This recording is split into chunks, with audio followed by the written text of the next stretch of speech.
Hello, everyone, and welcome to Petite to Queen's Claim Your Career Crown podcast. I'm your host, Lynn, and today we're joined by our VP of Operations, Amanda, and our wonderful guest, Dr. Glenn Livingston.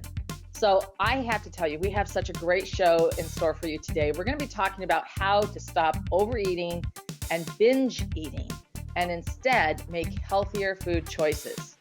And I want to share a little bit about Dr. Glenn Livingston. He is a veteran psychologist and was a longtime CEO of a multi-million-dollar consulting firm, which has serviced several Fortune 500 clients in the food industry. Today, he is the author of the book, Never Binge Again. And after a personal journey out of obesity, Glenn spent decades researching the psychology behind overeating and binge eating. His unique way of approaching food choices has helped countless individuals to develop a normal, healthy weight and a much more lighthearted relationship with food. He is not promoting a specific diet, rather he's helping people understand and overcome what leads to overeating and to avoid it. So he's also, that's amazing, Glenn is a daily blogger with Psychology Today, and he has appeared in the New York Times, the Los Angeles Times, ABC, and many, many more. Glenn, welcome. We are so thrilled to have you here today. Thank you so much. I'm happy to be here. Been looking forward to it. Well, this is going to be so wonderful. And for all of those of you who are joining us for the very first time, don't miss a single episode by subscribing to Claim Your Career Crown wherever you get your podcasts. And while you're there, please share the love and click 5 stars for your review. We would very much appreciate it. Glenn, let's get right into this. What led you to focus your research and career on weight loss and binge eating?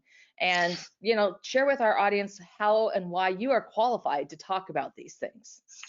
Well, have you ever been to the Woodbury Country Deli on Syosset, Long Island? Probably I not. have not. If you'd been there and they were out of chocolate and pizza, there was a good chance it's because I got there before you. So that's my way of saying that I'm not just a doctor who decided to work with binge eaters. I'm someone who had a serious problem myself. As a matter of fact, I didn't work with overeaters for the most part when I was younger because I had the problem. I was a child and family therapist, and I came from a family of 17 psychotherapists. And if anybody asked if something broke in the house, we all know how to ask it how it feels, and nobody knew how to fix it. It was that kind of thing. But when I was about 17, you can't tell here, I'm 6'4", I'm a little broad-shouldered just naturally. And I figured out that if I worked out really hard, I could eat whatever I wanted to without getting fat. So 2-3 hours a day, then a whole pizza, box of Pop-Tarts, box of muffins, lattes. We didn't call them lattes back then. And I thought it was great. Like Doug Graham says, I thought it was a superpower, not a problem. But I was about 22, 23 years old. I had gotten married. I was commuting 2 hours each way to go to work, to see patients, to go to school, and to go to school more than work.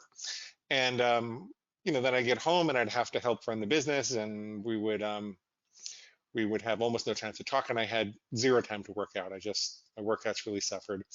But I found that the food still had a hold of me. It's like it had a life of its own, and I just kept eating and eating and eating. And the worst part of it, as I got a little older and I was taking on more serious patients, was that I couldn't be 100% present. If you know anything about psychology, it's not really an intellectual endeavor. You think someone's going to come and present you with the puzzle of their life, and you're going to say, just rotate this piece over here and move this over here and put it all together, and things are going to be great. And they'll say, okay, doc, I'll get right on that. It's just not how it works. They have to love and trust you enough to be willing to do that in the first place. And so if you're not present, if you're not lending them your soul, then you don't really get the results that you want. And that was always most important to me, was just being the best psychologist that I could. So even more so than my weight that was going up and up, and my triglycerides were going up and up, and all the other physical problems I was having, I was upset that I couldn't be present. I'd be sitting with a suicidal patient and thinking, when can I get a pizza? and I just wasn't there. And I never lost anybody, but thank goodness I managed to compensate. Um, and so being from a family of psychotherapists, I went the traditional route. I saw the best psychologists around. I saw the best psychiatrists. I took medication. I went to Overeaters Anonymous, and I didn't commute, and I didn't have kids. My ex-wife was traveling for business, so I had an awful lot of time to develop a second career.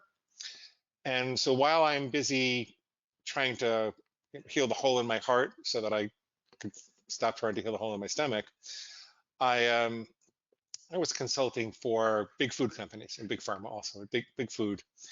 And I was really on the wrong side of the war. I was watching them spend millions of dollars to engineer these hyper palatable concentrations of starch and sugar and fat and oil and excitotoxins, and they're excitotoxins. They're all targeted at the reptilian brain, and they're trying to hit their bliss point without giving you enough nutrition to feel satisfied. So of course, the result is that you feel addicted. And in the middle of all this deep psychological work, which I don't regret, was a very spiritual journey, it was a very soulful journey. But in the middle of all that deep psychological work, I realized that, wait a minute, they are, this doesn't have anything to do, at least this part, this is a very powerful force outside of me personally. It has nothing to do with the fact that my mama didn't love me enough, or that I was in a bad marriage or anything like that, or that there was a hole in my heart. This is just an outside force that's targeted at a part of my brain, the reptilian brain, the very oldest part of my brain, which is responsible for feast and famine, survival drives, fight or flight. And that part of the brain doesn't know love. The reptilian brain, the lizard, it looks at something in the environment and it says, do I eat it? Do I mate with it? Or do I kill it? It's eat, mate, or kill. It's like a bad college drinking game. Love comes from the higher layers of the brain. There's the mammalian brain that says, wait a minute, before you eat, mate, or kill that thing, what impact is that going to have on the members of your tribe that you love? And then there's the neocortex on top of that that says, before you eat, mate, or kill that thing, what impact it will have on the type of person you're trying to be in your tribe? What impact will that have on your pursuit of spirituality or music or art or work or contribution, or your long-term goals like health and fitness and things like that? And so it's this primitive part of the brain that these companies are targeting, and it does nothing to do with love. So here I am I'm covering a wide span of time. It took me about 25 years to figure this all out. I'm spending about 25 years to try to love myself thin, but it might not have anything to do with love.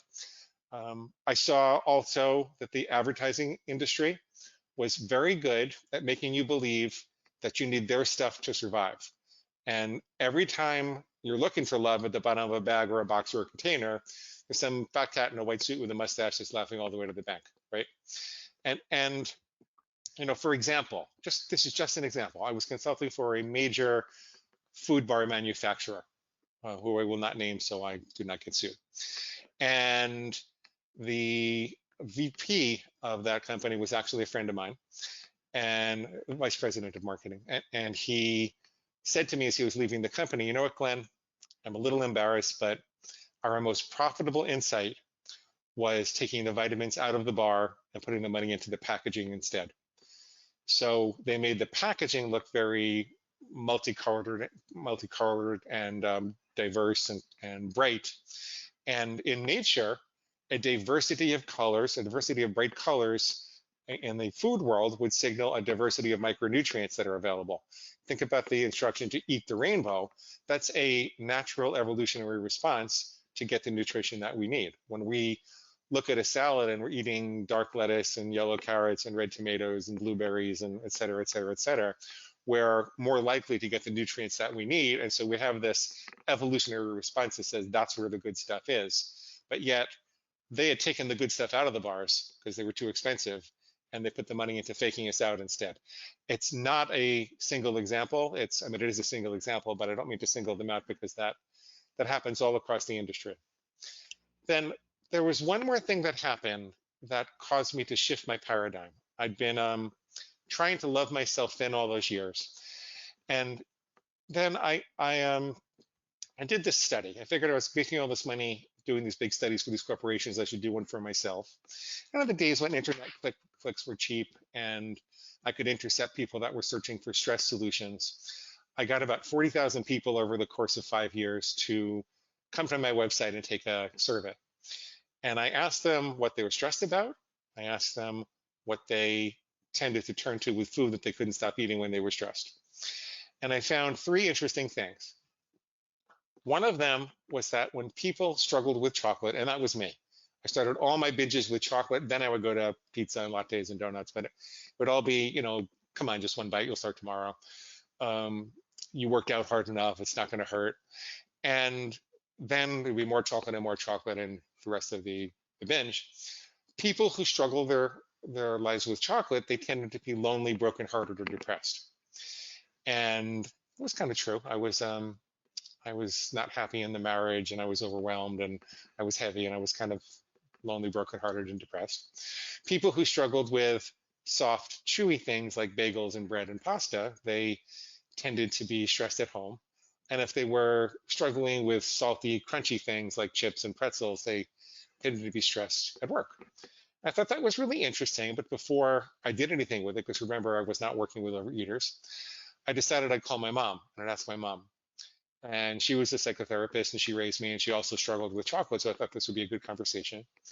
And I remember this was over Skype. It was probably about 12 years ago. And I asked her what this could come from. I said, people who are struggling with what we do, we tend to go to chocolate. But was there some pattern in my history that taught me to go to chocolate? And she gets this horrible look on her face. She says, "I'm so sorry, honey. I'm so sorry." I said, Mom, what is it? It's okay. It's 40 years ago, because this is a while ago. It's 40 years ago. I don't care. I love you. I just want to figure this out. And she says, "I'm so sorry. But when you were 1 year old in 1965, your grandfather, my father, had just gone to jail. And he was guilty. And my whole life I had idolized him. He's the only person I could count on in my life, and he was guilty, and he disappeared, and I was really depressed. At the same time, your father, my husband, had been in the army. He was in the army. He was a captain in the army, and they were talking about sending him to Vietnam, and I was terrified. So half the time when you came running to me for love or a hug or to play or even for some healthy food, I didn't have the wherewithal to take care of you. I'd just be sitting and staring at the wall, feeling anxious and depressed myself. So what I did is I kept a little refrigerator on the floor, and I kept a big bottle of chocolate Bosco syrup in the refrigerator. And I'd say, "Honey, go get your Bosco." And you'd go crawling over to the Bosco, you'd open the refrigerator, you'd open the bottle, you'd suck on the cap, and you go into a chocolate sugar coma. And it seemed like, gosh, if this was a movie, this was a perfect movie moment, we'd have a big hug and a big cry, and I would never have trouble with chocolate again, right? I would forgive my mom. So we kind of had a metaphorical hug. We were over Skype. And I got to know my mom a lot better as a result of the conversation.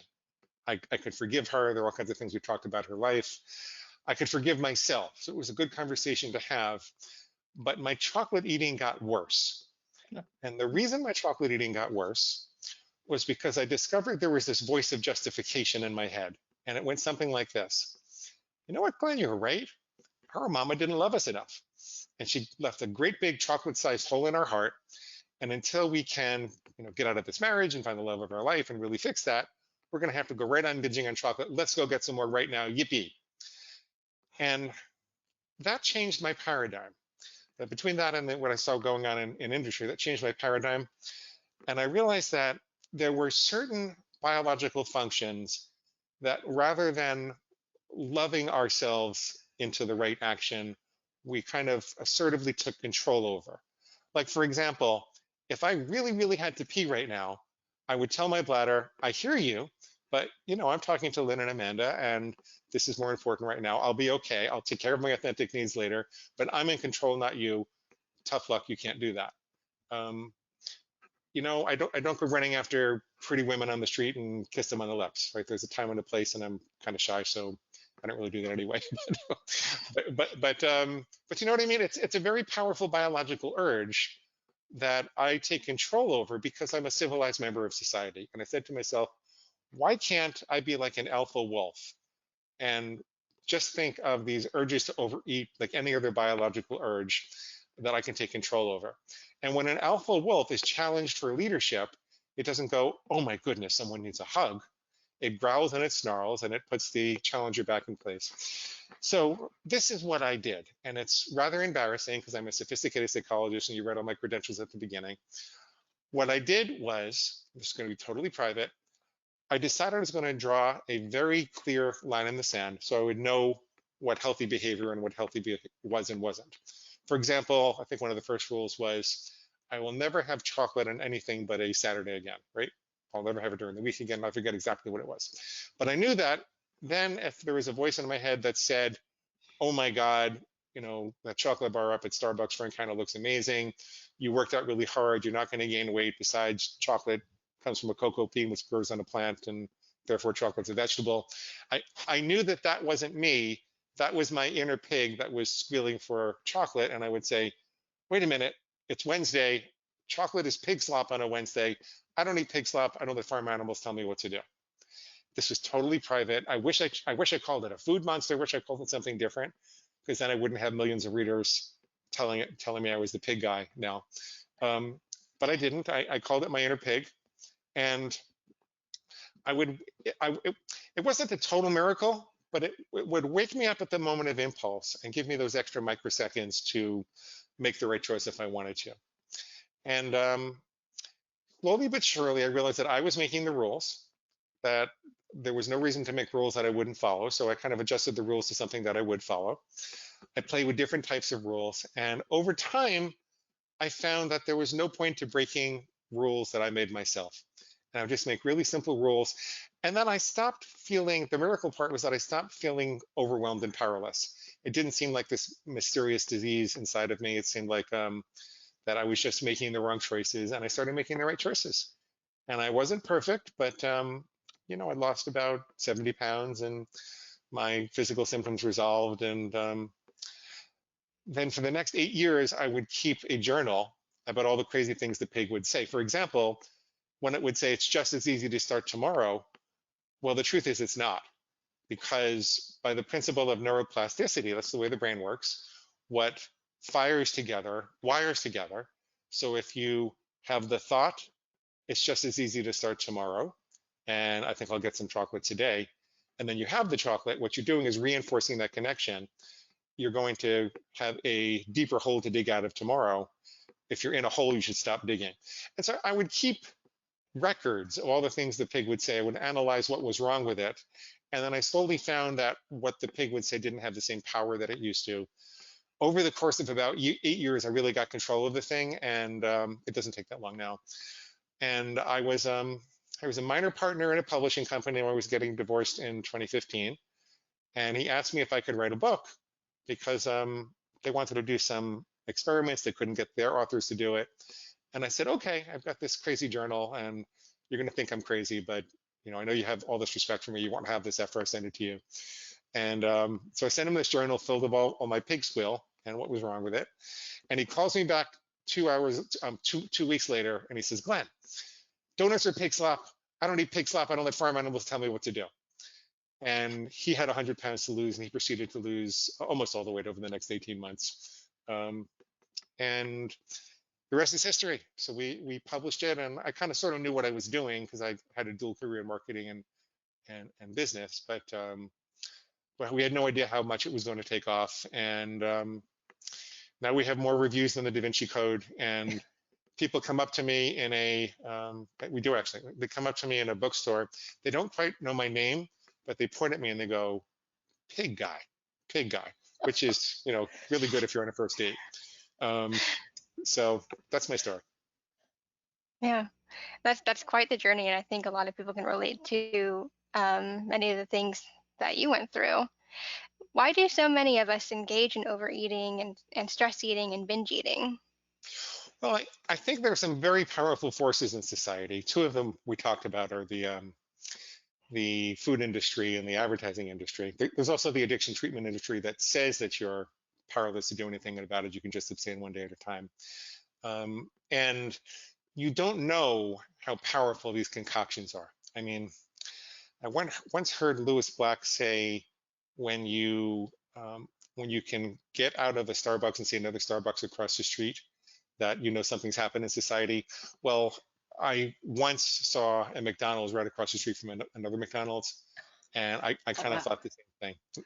Not to single them out either, because there are a lot of companies doing things, but our survival drives are basically hijacked, where, and then we're given the wrong advice. We're told that um, we should eat healthy 90% of the time and indulge 10% of the time, right? Which is in theory a good piece of advice. If you actually behave like that, you would do well, mostly. But the problem is that it doesn't interact well with the way that willpower actually works, because willpower is the ability to make good decisions. And it turns out that the more decisions you have to make about food over the course of the day, the more likely you are to screw up and make poor decisions later on. So when you say, I'm going to eat chocolate 10% of the time and abstain 90% of the time, well, which is the 10%, which is the 90%? So every time you're in front of that chocolate bar at Starbucks, you have to ask yourself, as opposed to saying, I'm only going to have 1 ounce on Saturday, or I'm only going to allow myself chocolate the last 3 days of the calendar month, then you've made all your chocolate decisions, you're still accomplishing the same outcome. But we're told that you should make these decisions all day long. And the truth is we need to evaluate the places that we have trouble and make our decisions beforehand. So either by making your food decisions in the morning, if it's about an area that you're having trouble with, or by making a rule that just kind of governs how you behave all the time. So that's part of it. I could go on, but there's an incorrect view of emotional eating. People don't understand the interaction between emotions and eating. People think that emotions cause overeating. What they don't know is that overeating also causes emotion. Mm. Right? So for example, people will tell me that they can't go to sleep because they're very anxious unless they eat something bad, or they eat more than they plan to. Yeah. And I'll say, well, okay, anxiety is a physiological state with a cognitive label. Our heart beats a little faster. Sometimes we start sweating. Sometimes our galvanic skin response goes up. Our blood pressure goes up. You can measure all these things externally. If you take animal studies, for example, there's this study with baboons where every time they manifested high blood pressure, they gave them a sugar reward. Lo and behold, those baboons are manifesting high blood pressure all the time, much higher. Yeah. So you're actually creating the anxiety by rewarding it with the food. And a lot of people will tell me, I was really scared that I was going to be overwhelmed with emotion, anxiety, depression, anger, whatever it is. But the truth is, those emotions were much less difficult to manage than I thought they were. It was just the first couple of days while I was withdrawing that was hard. So that's another reason. People don't understand the social pressure to overeat. They think it's all about people just wanting to feel good about what they're eating, but there's a lot more to it. I know we're not going to have our hours to talk about this, but there are a lot of reasons. There are a lot of reasons, and I'll go any direction you want to. Yeah, absolutely. And I'd sort of like to dive a little bit into your method because it involves a food plan. And I'd love to hear what is a food plan and how does one make it and how can we stick to it in the long term? I know that I've done one where I plan my snacks the week ahead so that I'm planning healthier snacks and I also make the snacks like on Yeah. Sunday afternoon. And that way I'm having healthier snacks because I'm a snacker in the evening. I always want a snack. And So, there's no work and no decisions to make, right? yeah, That's how you right. do it. So a food plan is a set of food rules. And I usually recommend that people start with just one food rule. Like we say one simple rule. What's something that you can and would do that doesn't feel too onerous, but would give you a big bang for your buck? And we get things like, I will always put my fork down between bites. I'll never eat in front of a screen again. I won't go back for seconds. I remember a truck driver who lost 150 pounds, starting with the idea that he was going to eat fast food all day long, but he's just not going to go back for seconds. And I said, this was not my client. This was someone that I was working with, their client. They said, beautiful, that's exactly what you need to do because you need to win. Most people have lived this life where they feel like they have their set of best laid plans. They usually set the bar way too high. There's an old nursery rhyme, when she was good, she was very, very good, but when she was bad, she was horrid. And what happens is the pig sets the bar way too high and says, okay, now you're really going to diet so you can make room to binge more. And let's be really, really good. Let's have 800 calories a day. Let's lose 3 pounds a week. And it's not sustainable. People break down and then they feel like they lost. Over time, that breaks their spirit. They remember a time when they kind of could diet and then they can't diet anymore, and it breaks their spirit, and they feel like they are their food monster's slave rather than their food monster's boss. So we want to reverse that and start with one simple rule where you can actually win. Something you really can and will do. And then you add rules slowly but surely. When you have the rule, you step back and you listen for that part of your brain that wants to break it and comes up with rationalizations. And believe me, there are going to be parts of your brain that does that.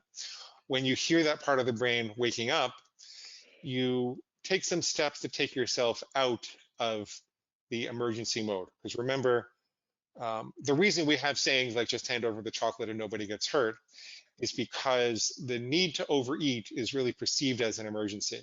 So you need to take yourself out of an emergency mode. A simple way you can do that is to breathe in for a count of 7 and breathe out for a count of 11. If you breathe in for 7, I'm not doing it right now, and then out for 11, you're telling your brain that there's no emergency, because if there was a hungry bear chasing you, you wouldn't have time to breathe out for longer than you were breathing in. So you take a couple of those breaths, and then you carry something to write with, and you say, okay, Mr. Food Monster, why should I break my rule and binge now? We consider breaking the rule to be a gateway to a binge. Why should I break the rule and binge? And you see exactly what it says, and you write it down. The act of writing is an upper brain function, right? Whereas the act of binging is just kind of an automatic lower brain function. So you write it down. Just the act of writing it down, you worked out hard enough. You can start tomorrow anyway. It's going to be just as easy. Therefore, you should break the rules and eat this chocolate right now. Yippee, yippee, yippee, let's do it. So you write that all out. And then you look at what you wrote, and you don't try to do this in your head. You look at what you wrote and you say, how is my food monster lying to me? What's wrong with what it's saying? And it usually wins by telling a half truth with a bigger lie. There's going to be some part of what it's saying that's true, like, in some ways it would feel easier to start tomorrow because then I don't have to abstain today. But then you say, well, what's the lie? But the lie is, and it's what I told you before, that what fires together wires together. I'm in a hole. I have to stop digging. I always use the present moment to be healthy. That's the only moment I can ever eat. If I always eat healthy now, the future is an infinite string of now, so I will always eat healthy. And you write this all down. You kind of keep records of it, and over time you'll see a pattern. This is like a muscle. You get better at it. And the last thing you do is you say, do I have any authentic needs? Yeah. I got myself off of chocolate by having kale banana smoothies. I actually usually was having the craving. Sometimes it was just psychologically generated, but usually I was having the craving because I was genuinely hungry and needed some energy. And so my lizard brain was confused. Those fat cats in white suits with mustaches were happy that their chocolate bar was sitting on the counter. And I would have to take myself away from that, take care of my own physiological need. And that's what I did. That's what I did. Yep. Yeah. Yeah. Those are the basics. Yeah. Great. Yeah. I think it makes sense, to take the baby steps. And I think by setting the bar low enough that you can achieve it, it actually does motivate you to keep going, keep pushing. Yeah. And then you can add more. Usually people don't lose weight right away, mm-hmm. but they feel better right away. They stop obsessing about food as much, and they realize they have control. And then you carefully assess what rules you need to change in order to take the weight off. And not everybody needs to lose weight. Mm-hmm. And I find that people do better if they lose weight slowly. Yes. Yeah, definitely. How can we recover if we do deviate from that food plan or go on a binge? How do you remotivate yourself? So one of the things you have to remember is that voice of self-castigation that you hear after you make a mistake. Oh my God, you're pathetic. You're never going to get this. You might as well just give up and be a happy fat person. That voice is actually the lizard brain, and it's binge motivated in and of itself. It wants you to feel weak so that you don't have the strength to resist the next binge. It doesn't want you to recover. And so it wants you to collect evidence of failure. It wants you to ask, what's wrong with me? Why can't I do this? Why do I keep changing my mind? Well, if you ask that question, your brain is going to seek evidence that there's something wrong with you and you can't do this, and you're going to collect evidence of failure and develop a failure identity. If you collect evidence of success instead, I had 5 cupcakes instead of 15, how come? Well, how did I work that out? I had a 5,000 calorie binge instead of a 20,000 calorie binge, and people do have 20,000 calorie binges. How come? I ate the whole pizza, but not the box. How did I stop myself from doing that? I'm only half joking. For people who really have gone overboard, they know what that's like. So you want to collect evidence of success. You want to recognize that the energy of perfectionism is actually useful. So we're told in our culture to go for progress and not perfection. The problem with doing that when there's some kind of toxic pleasure involved, like food or drinking, is that what it really means is I'm going to try for a little while until I don't feel like it anymore. And it's antithetical to the energy of winning. The energy of winning is a commitment with perfection. That doesn't mean that you don't forgive yourself if you make a mistake. Just hear me out for a second. Okay. When an archer aims at the bullseye, an Olympic archer will not let go of the arrow until they feel themselves at one with the bullseye. They see the arrow going into the bullseye. They're not thinking, maybe I'll hit it, maybe I won't, I'll do the best I can. They're seeing the arrow going into the bullseye. And that's an important mental quality of an Olympic archer, because in the absence of committing with perfection like that, they can't drain their mind of doubt and uncertainty, and doubt and uncertainty drain energy from focusing on the goal. So in order to focus all your energy on the goal, you have to commit with perfection. However, if you miss the bullseye, the Olympic archer doesn't say, oh my goodness, I missed, I'm a pathetic archer, I might as well shoot the rest of the arrows up in the air into the audience, right? They say, no, I missed. By how much? In what direction? I was aiming at a very clearly delineated bullseye. Let me use that feedback to adjust my aim and do better again. So they commit with perfection, but they take it seriously when they miss. They use the information, they forgive themselves with dignity, and they get up and they focus all their energy on the arrow again.